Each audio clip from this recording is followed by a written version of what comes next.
Over the past few decades, Americans have been making a name for themselves in the eyes of the rest of the world. Unfortunately, many of those names are direct shots at our increased pollution output and our skyrocketing obesity rates. My goal today is to convince you that cycling is an effective form of transportation that has a positive impact on these names. Today I will talk about how biking benefits you in the form of exercise as well as benefits the environment. Then I will talk about some of the problems and oppositions people have with this form of transportation. As someone who is currently making the transition from car to bike transport, I can tell you that the pros far outweigh the cons. First, let's talk about the point that most directly affects you: exercise. Exercise is a very important part of any lifestyle, though getting enough in the average work week is sometimes harder than it may seem.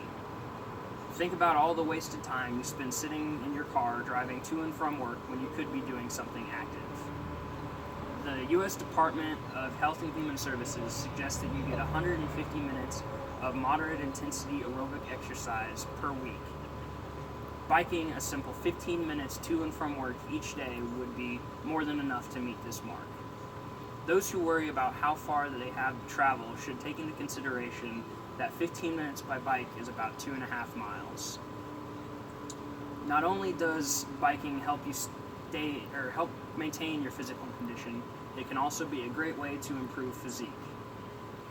Biking has been proven to burn up to 540 calories per hour, which makes it one of the most efficient forms of transportation, as well as one of the safest.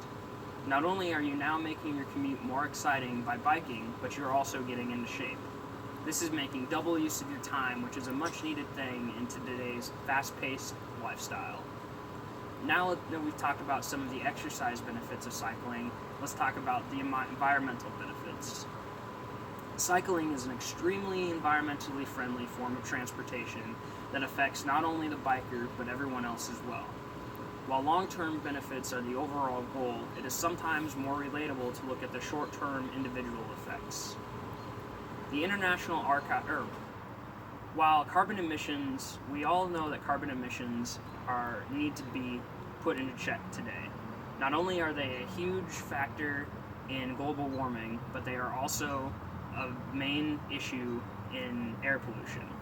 The International Archives of Occupational and Environmental Health states that while cyclists breathe on average 2 to 3 times more air than drivers on the same commute, they inhale up to 60% less carbon monoxide emissions and other harmful emissions that may be present near motorways.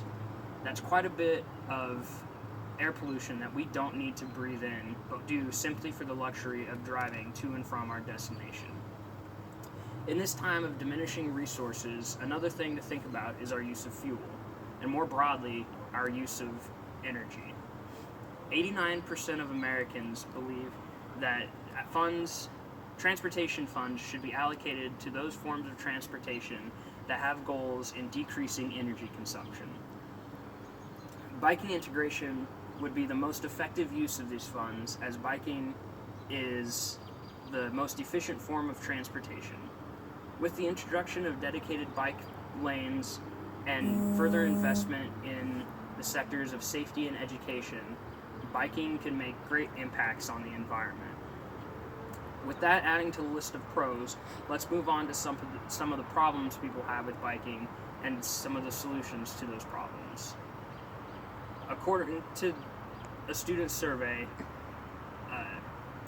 my student survey, 66% of those polled said that they do not bike for one of 2 reasons: distance and children.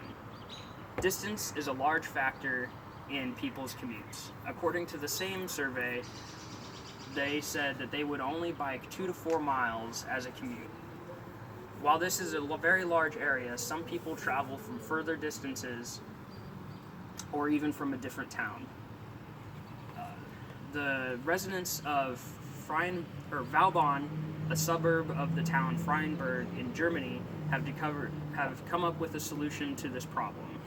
By building parking garages at the outskirts of their suburb, they have combined biking and driving to keep their community streets car-free. While our communities are obviously far from car-free, While our communities are obviously far from car-free, people can simply combine biking and driving to get to their destination. If you travel on average 12 miles to and from work, you could drive 8, then park at a shady place, and bike the rest of the way to your destination. Children pose another problem for those wishing to use bike as transport. There are many solutions available, but they may vary depending on your residence and the age of your children. The simplest solution for those with small children is to get a bike carrier. This is an attachment that hooks onto the back of the bike and allows a protective place for your child to enjoy the ride. Once your child is old enough, they can even pedal along beside you on their own bike. Studies have shown that children who bike actively commute to and from school have a lower BMI than their peers and also have a higher chance of maintaining a healthy weight throughout their life. We've looked at many aspects of cycling for transport today, and the list of positives includes things is ever evolving, including things from exercise to being environmentally friendly. While there will always be opposition to biking as a form of transportation, we have shown that the pros far outweigh the cons.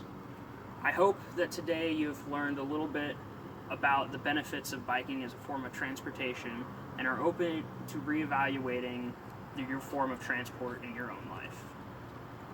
Okay, that's just the end of it.